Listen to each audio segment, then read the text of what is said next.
Muy buenas tardes, amigos y colegas docentes del Colegio Agustín Fernández. Estamos aquí tomándonos un tintico con Cristian Fonseca, un invitado especial, como todos los invitados que tenemos en estos espacios de conversación con los docentes. Cristian Fonseca es psicólogo que nos asesora desde el proyecto de Colsubsidio en primera infancia. Muy buenas tardes, Cristian. Cuéntanos, ¿cómo ha sido el trabajo hasta el momento? Un poco interrumpido, pero ¿cómo ha sido el trabajo que ustedes están haciendo en este proyecto de educación inicial? Buenas tardes para ti, Amílcar, y para todas las personas del Colegio Agustín Fernández que nos acompañan, pueden acompañarnos, pueden acceder a este material. El trabajo, incluyendo a las familias, por supuesto, el trabajo viene siendo muy interesante. Es un proyecto de la Secretaría de Educación Distrital, Secretaría de Educación Distrital, que se llama Fortalecimiento de la Educación Inicial con Pertinencia y Calidad. Y es un proyecto que la Secretaría opera o ejecuta en convenio con las cajas de compensación en Bogotá, en todos los colegios, con algunas cajas en todos los colegios distritales. Y para el caso del Agustín Fernández y de otros muchos colegios, es con subsidio, somos nosotros quienes estamos operando este convenio. Mm, el trabajo viene siendo muy interesante en articulación con todos los actores clave del colegio, el área de orientación, docentes de apoyo a la inclusión, maestras titulares y todos los docentes directivos. Y por supuesto, ya hemos venido trabajando con las familias de distintas maneras, como por ejemplo es este encuentro que tenemos hoy, este conversatorio. Muy bien, Cristian. Sí, precisamente el trabajo articulado que venimos articulando con orientación se hace a partir de tres principales ejes que nosotros diseñamos en el plan operativo de orientación. Uno es el eje de orientación para la vida interpersonal, donde trabajamos desde las actitudes, las emociones y las conmociones de los estudiantes. Orientación para la vida académica tiene que ver mucho con el proyecto Sinapsis, con los aspectos de comprensión oral y escrita y expresión oral y escrita, toda la parte comunicativa. Y la tercera categoría, el tercer capítulo, que denominamos orientación para la vida en comunidad.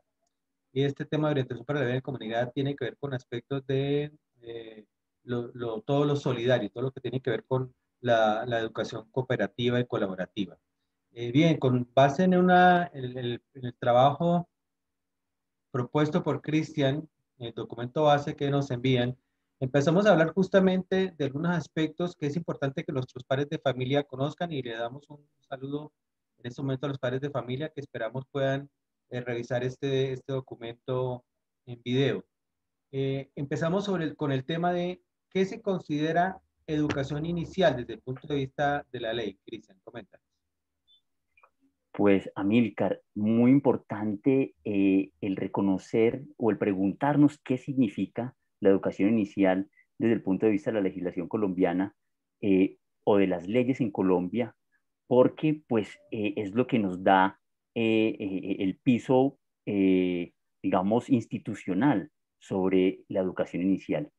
Y en este sentido, la educación inicial, según la ley 1804 de 2016, es principalmente un derecho de los niños y niñas menores de 6 años, y eso es una afirmación no de poca monta, es una información, es una afirmación muy valiosa porque significa que todas las acciones institucionales, tú ahorita me dejabas la pregunta ahí en el tintero sobre desde que, antes de que comenzáramos este conversatorio en vivo, sobre desde qué grado se empieza la educación inicial. Pues la educación inicial empieza desde el mismo momento en que el niño nace.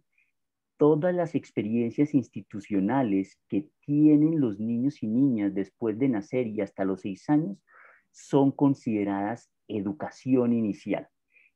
Es decir, allí hay una apuesta del Estado colombiano, a través de que cuando digo del Estado colombiano no es de un gobierno en especial, sino de todos los gobiernos nacionales, para que de 0 a 5 años y llegando hasta los 6 años, todas las acciones institucionales que reciban los niños favorezcan esa educación inicial. Esa es una primera afirmación importante.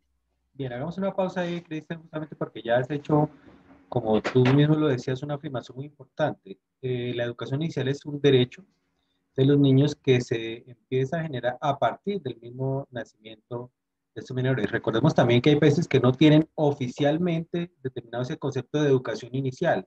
Podemos mencionar Finlandia. Finlandia afirma no tener educación inicial, sino que los niños ingresan a estudiar directamente a los 7 años.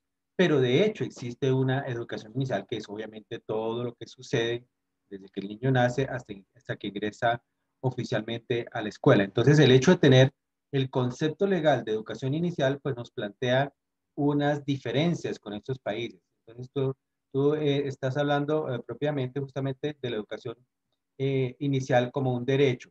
Y entonces la pregunta que surge allí, casi que por lógica, es, bueno, ¿para qué la educación inicial? Tenemos todo un periodo de educación antes, digamos, del grado primero, para hablarlo en términos más claros con padres de familia. Antes del grado primero suceden una gran cantidad de cosas. La vida del niño se desarrolla en todas sus dimensiones. Entonces, formalmente, ¿para qué necesitamos hablar de educación inicial desde el punto de vista de la educación formal? Amílcar, desde el punto de vista de la educación formal, ya entonces hay que explicarles o contarles a las familias especialmente que entonces ese ciclo de educación inicial según la ley 1804 de 2016, es decir, según el Estado colombiano, lo que existe desde el Estado para el abordaje de los niños y niñas de 0 a 6 años, que se llama educación inicial, ya cuando tú lo contextúas en el ámbito formal, ya entonces lo ubicamos en los grados escolares de prejardín, jardín y transición. Y ahí hay una cosa importante para decir sucintamente, brevemente, y es que esto no siempre ha sido así. Recordémosle a las familias o que se pregunten en este momento, hasta hace muy poco, la oferta institucional en educación formal en colegios públicos, para decirlo más claramente, se limitaba a el nivel de transición o grado cero, que es el grado antes de primero de primaria. Y esta apuesta del Estado colombiano a fortalecer la educación, las experiencias de educación de los niños y niñas, de todos los niños y niñas de Colombia, incluyendo el grado jardín y prejardín, digamos que enriquece esas acciones de las instituciones públicas, de la Secretaría de Educación Digital, de los colegios, para que, bueno, y vamos llegando a un concepto muy importante, y es que los niños puedan, que es para donde tú también enfocaste, siento yo tu pregunta, puedan potencializar su desarrollo. Es Muy bien, decir, Cristian. Ok, hasta ahí vamos y tengamos en cuenta que estamos hablándole a padres de familia que pronto no pueden no tener los conceptos tan consolidados. Entonces nos devolvemos un poquitico a hablar del tema de que justamente es una apuesta de Bogotá, más específicamente hablemos de una apuesta de Bogotá con todo un trabajo político que viene de fondo, que no es el asunto del momento, pero que sabemos que es un trabajo que costó muchos años para que dentro de la educación oficial formal existiera prekinder o preescolar, prekinder, kinder y transición, como todo el conjunto del preescolar. Entonces creo que es una ganancia política, y cuando decimos política no estamos hablando de lo electoral, sino una ganancia para todo. Lo político tiene que ver con el beneficio de todos. Entonces a eso nos referimos con una gran ganancia política. Pero antes de eso debemos hablar más bien de qué no se espera de la educación inicial, qué es lo que no es pertinente aquí. Lo menciono porque hay padres de familia que se afanan, que se preocupan en preescolar, decirle al profesor, oiga, pero póngamele planas, hágame ejercicios de esto. Yo cuando estaba en kinder me hacían esto y aquello, y el profesor le dice, no, no, no, es que esto no es el tema de la educación inicial. Entonces, ¿qué cosas no se debe esperar o qué cosas no debería esperar el padre en la educación inicial? ok, Amilcar, vamos a hablar de eso, pero permíteme, yo hago una apreciación fundamental, y es que le estamos hablando a unas familias que tienen a sus niños y a sus niñas estudiando en el Colegio Agustín Fernández, y eso quiero que invitarte a que nos lleve a pensar a estas familias como unas familias que tienen intereses positivos en los niños y las niñas. Es decir, no son familias o no son familias que tengan a los niños y a las niñas en trabajo infantil o en explotación sexual. Son familias que tienen el interés, la motivación corresponsable con el Estado colombiano de que los niños tengan educación. Entonces, habiendo dicho eso, de que son familias con motivaciones positivas frente al proceso de cuidado y crianza y con motivaciones positivas frente a la garantía de derechos, en ese marco, en ese orden de ideas, es importante decir, como tú me invitas a que conversemos, que no es educación inicial. Y educación inicial no es, pues, que aunque la familia matricule al niño al colegio, pues solamente lo matricule y ya. Es decir, no es educación inicial una guardería o un centro para que tengan allí a los niños o tengamos aquí a los niños en el Colegio Agustín Fernández y los papás vayan y trabajen. Eh, si bien es positivo que los vinculen y los matriculen al colegio, no es educación inicial llevarlos y que el colegio se encargue del desarrollo infantil. Eso no es educación inicial. No es educación inicial también el hecho de que las familias esperen solamente el subsidio, bueno, lo vinculan para que los maestros allá le enseñen cualquier cosa y que reciban el bono de alimentación.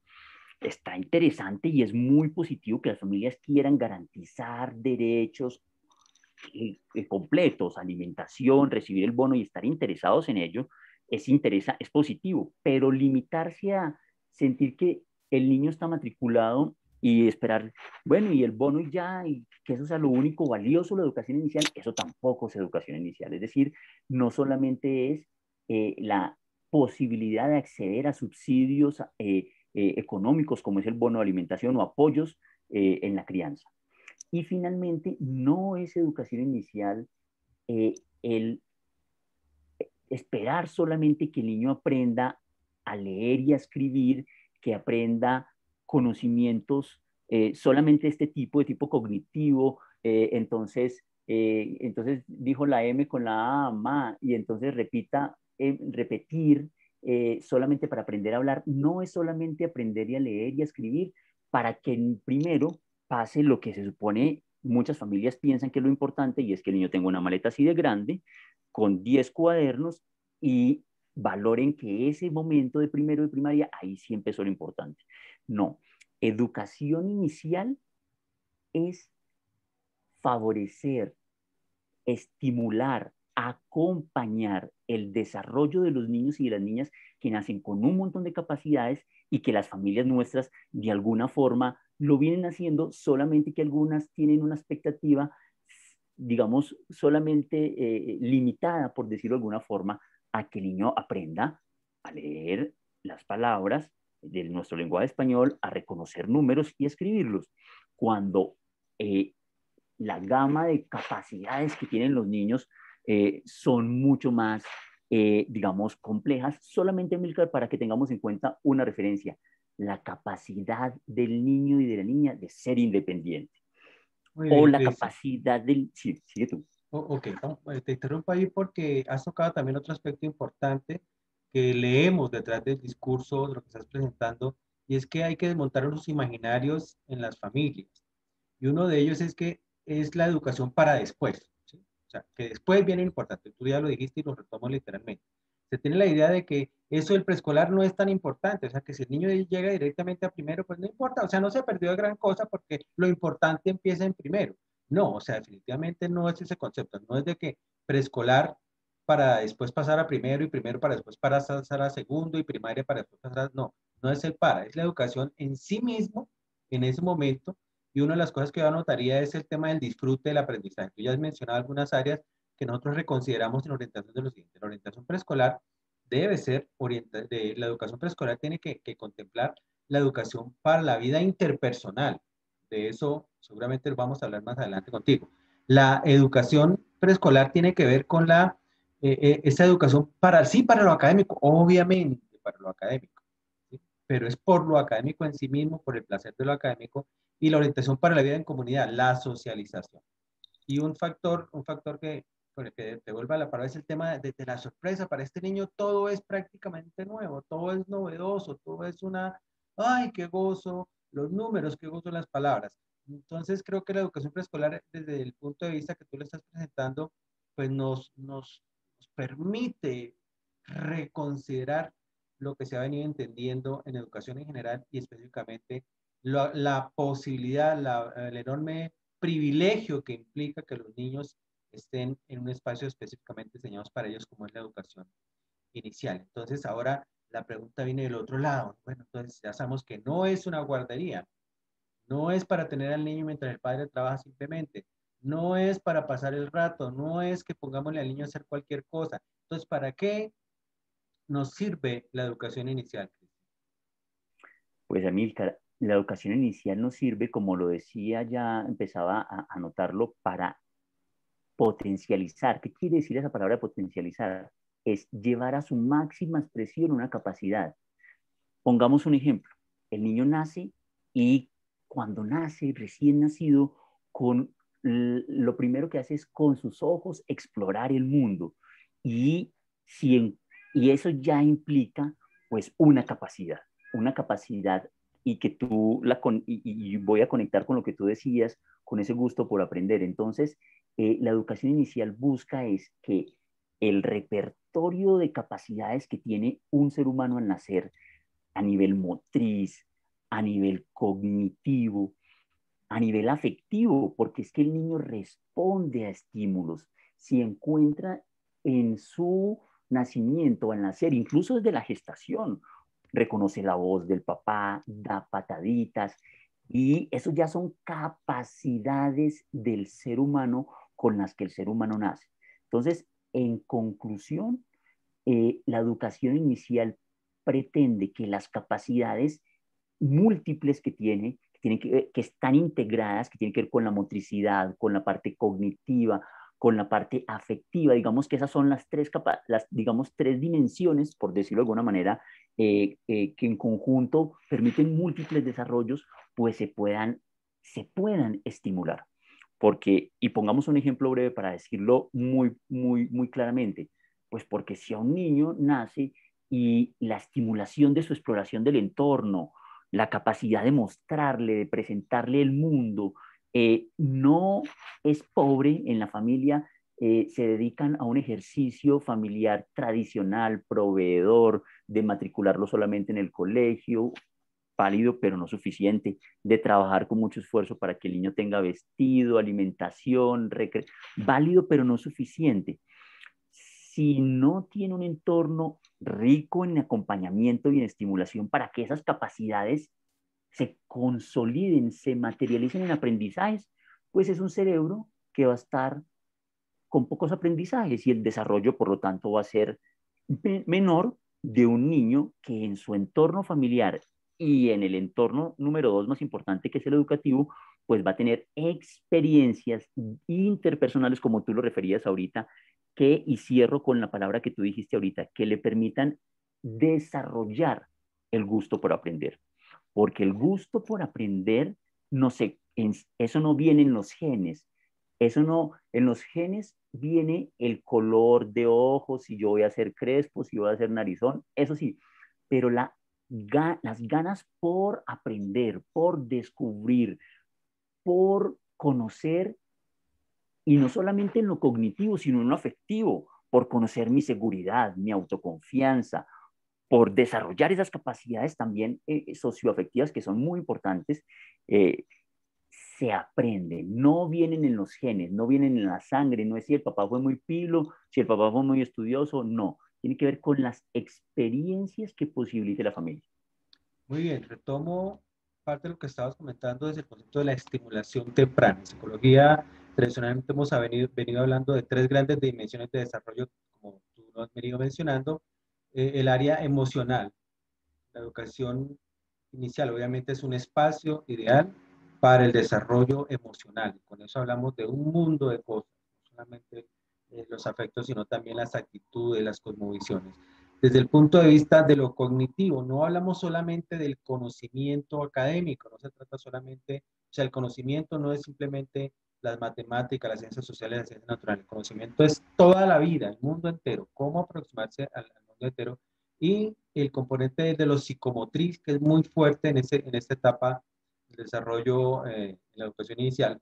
De hecho, en términos de lo que los docentes pueden hacer y que los padres pueden hacer, se pueden articular con ese tema de la estimulación apropiada, de lo que es necesario que el niño mencione. Tú también lo decías, recibimos niños en la educación inicial que identificamos muy casi que a simple vista y decimos, este niño tiene un retardo generalizado en el desarrollo porque pronto nació prematuro o por la misma carencia de la estimulación apropiada. Niños que los que recién nacidos los dejaron simplemente en una guardería, entre comillas, les daban vuelta una que otra vez, les daban alimentación, pero obviamente no había ningún otro tipo de estimulación. Tenemos estos niños también con esas condiciones.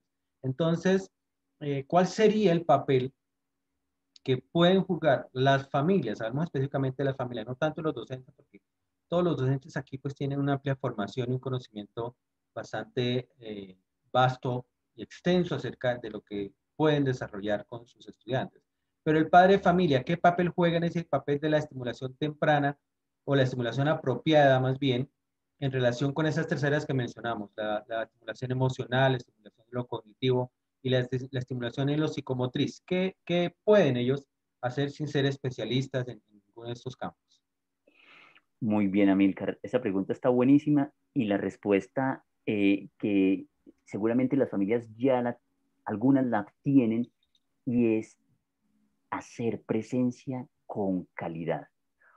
O en otras palabras, interactuar con los niños y las niñas.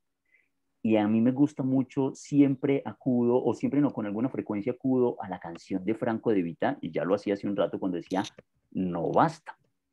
No basta traerlos al mundo porque es obligatorio.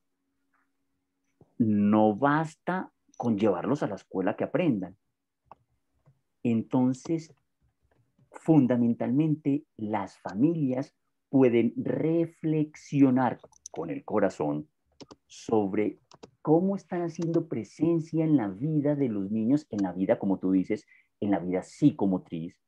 Y como estamos hablando de estas dimensiones, tú y yo, eh, y con todos los que nos pueden escuchar en este momento, acceder a esta información, en la vida, cómo está haciendo presencia la vida de la familia en la vida psicomotriz, en la vida emocional, y cómo está haciendo presencia la familia en la vida cognitiva del niño. Entonces, lo que puede hacer la familia es reflexionar cómo está haciendo presencia en estos aspectos, porque de seguro, como lo decíamos al principio de este conversatorio, la familia tiene motivaciones positivas respecto a la garantía de derechos y respecto a la crianza. Es una familia buena en algunos sentidos, con capacidades. Lo que hace falta es que la familia comprenda esto que le estamos hablando, que lo enriquezca sus ideas, reconociendo que existen estas tres dimensiones que en la educación entre los 0 y 6 años es importante estimularlas, no dejarlas por ahí a que la estimule el internet, el celular, el televisor, o descargar la responsabilidad en el cuidador o en el colegio, sino cómo la familia puede hacer presencia y de qué manera.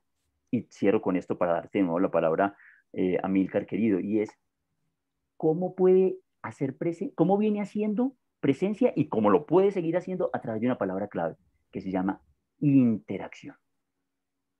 Perfecto, perfecto. Creo que es exactamente lo que estamos pensando. O sea, es un gran aporte que ustedes hacen porque nos permite precisar unos aspectos con la familia.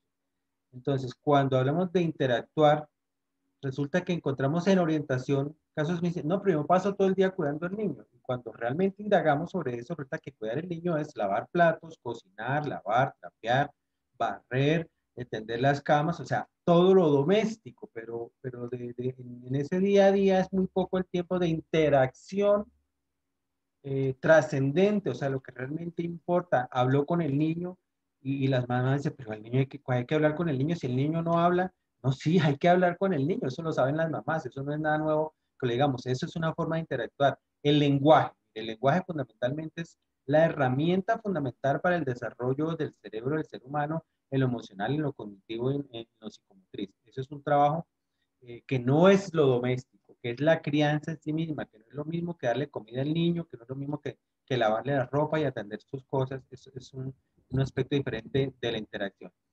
También les recomendamos a los padres de familia la atención adecuada en salud. Acabamos de tener una entrevista con una pediatra que trabaja en el Simón Bolívar, articulada con aulas hospitalarias, y nos recomendaba eso. El padre de familia, de pronto el mejor aporte que puede hacer en esta etapa, más que en cualquier otra, es la atención adecuada en salud. Salud oral. El niño a corta edad se le puede diagnosticar, por ejemplo, ambliopía, una cuestión que es importantísima.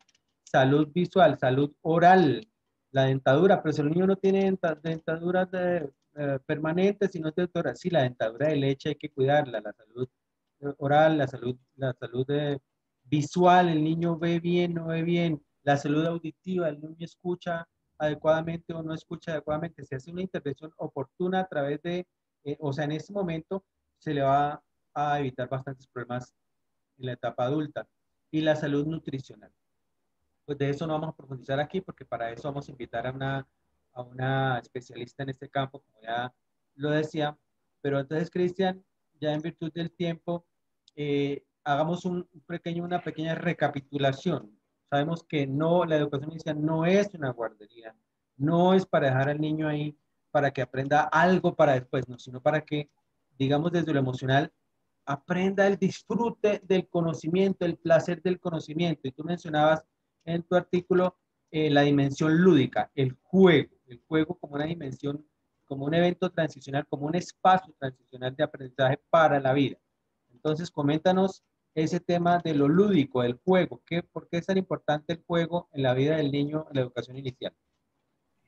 Muy bien, Amílcar. Y bueno, respondo a tu pregunta y también a la invitación a recapitular por el tiempo en el que nos encontramos ya este conversatorio diciéndote que y diciéndole a toda la audiencia lo siguiente, y es que es fundamental que esa interacción no sea cualquier interacción en los aspectos, en el aspecto motriz, en el aspecto emocional y en el aspecto cognitivo. Porque para poner un ejemplo, si te sientas como familia a acompañar a tu niño y te sientas cansado, te sientas con tu estrés, con tus variables humanas, claro, comprensibles también, pero si te sientas, a ver, la tarea, hagamos la tarea, o monotonizado, rutinizado, pues la pregunta sería, ¿cómo va a ser la motivación primero del niño para vincularse con esa invitación, con esa experiencia? En cambio, retomando tu palabra y tu argumento, en cambio, si se hace a través del juego y el juego tiene que ver, empieza por el buen trato, entonces empieza porque el adulto reconozca que sí es un ser humano, que sí que tiene derecho a sentirse cansado al final del día, a tener estrés, pero que el amor, el, el lugar que ocupa ese niño o ese niño en su corazón le lleve entonces a estrategias como alguna mamá en algún colegio lo decía, yo llego, me baño y salgo a vivir lo que decía esta mamá con sus tres hijos en plena pandemia, pero movida por sus motivaciones, por su amor, a hacer del acompañamiento educativo un circo de alguna forma, un juego, una experiencia de creatividad, de exploración, porque eso va a tener dos consecuencias en el niño. Ese interactuar con el niño en esas tres dimensiones a través del juego, de la lúdica, va a tener que el niño se quiere vincular con el adulto porque recibe buen trato, no recibe un gesto huraño, una voz seca o plana, sino que va a quererse vincular afectivamente con el adulto porque recibe buen trato y va a querer vincularse con la experiencia educativa o con la actividad educativa que deje el colegio para la casa, porque además de recibir buen trato, está recibiendo emoción de lo que tú dices, de descubrir el mundo, de nacer con el mundo. Eso de alguna forma es conocer, conocer es nacer con.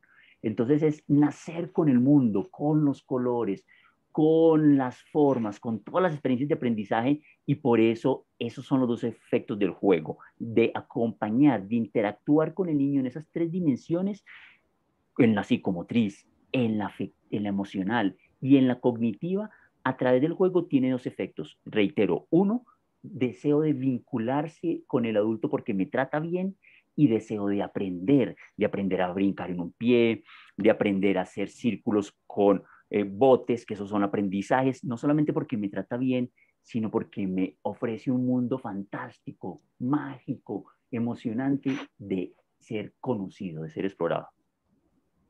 Muy bien, Cristian, tú lo has presentado de una forma bastante clara e interesante.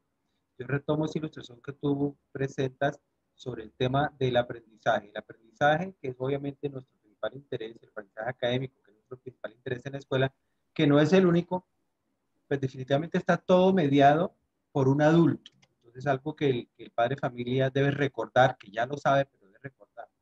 El niño no se relaciona con un objeto de aprendizaje per se. El niño se relaciona con una persona que le hace atractivo, que le presenta ese conocimiento de una forma interesante. Coloco el ejemplo del bloque lógico porque ya hemos desarrollado algunos videos de bloque lógico, porque es muy diferente, por ejemplo, enseñar colores a partir de que, mijito, apréndase que este es el rojo, este es el rojo, este es el verde, este es el azul, este es el amarillo.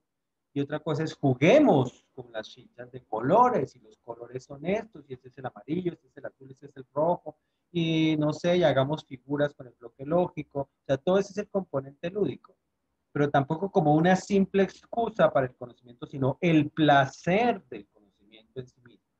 ¿Sí? Entonces es muy difícil de separar lo que tú estás diciendo porque está totalmente concatenado. O sea, el juego es una experiencia, como le decía al comienzo, es un espacio transicional para el mundo de la vida, pero es el mundo de la vida, no es para después, no, es que mientras yo disfruto, me voy forjando en lo que hemos venido diciendo, en lo afectivo, en lo cognitivo y en lo psicomotriz para prepararnos para eso. Nos queda por fuera una dimensión importante que de pronto retomarás después, que es el tema de la dimensión espiritual. Sabemos que los docentes en este momento hablan de las dimensiones y nosotros hemos enfatizado en estas tres, pues, como psicólogos, en lo afectivo, lo cognitivo y lo psicomotriz, pero hay otras dimensiones, hay muchas otras dimensiones que confluyen aquí en estas tres. La dimensión del juego, la dimensión lúdica en sí misma, la dimensión artística en sí misma, transversaliza estas dimensiones que hemos mencionado y cerraremos con el concepto de corresponsabilidad. Cristian, ¿quiénes somos los responsables del tema de la educación inicial?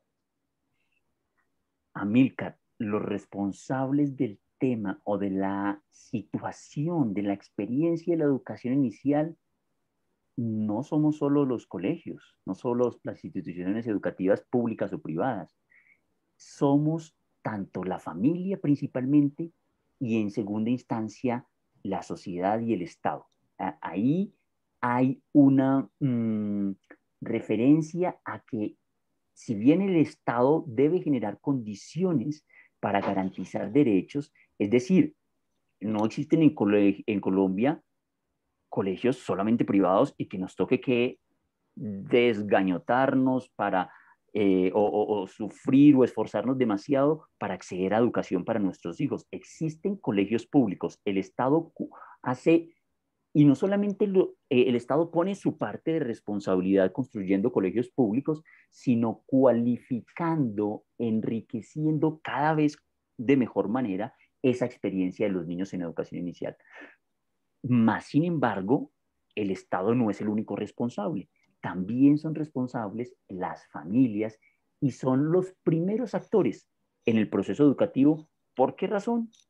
Porque la pregunta que nos podríamos hacer es, ¿en dónde ha pasado el niño y la niña, dónde ha pasado más tiempo? ¿En dónde lo está pasando ahora? ¿Y en dónde lo va a seguir pasando hasta que, como es nuestro deseo de las familias y del Colegio Agustín Fernández, se forme como una persona con ganas de vivir y con proyecto de vida? ¿En dónde lo va a pasar?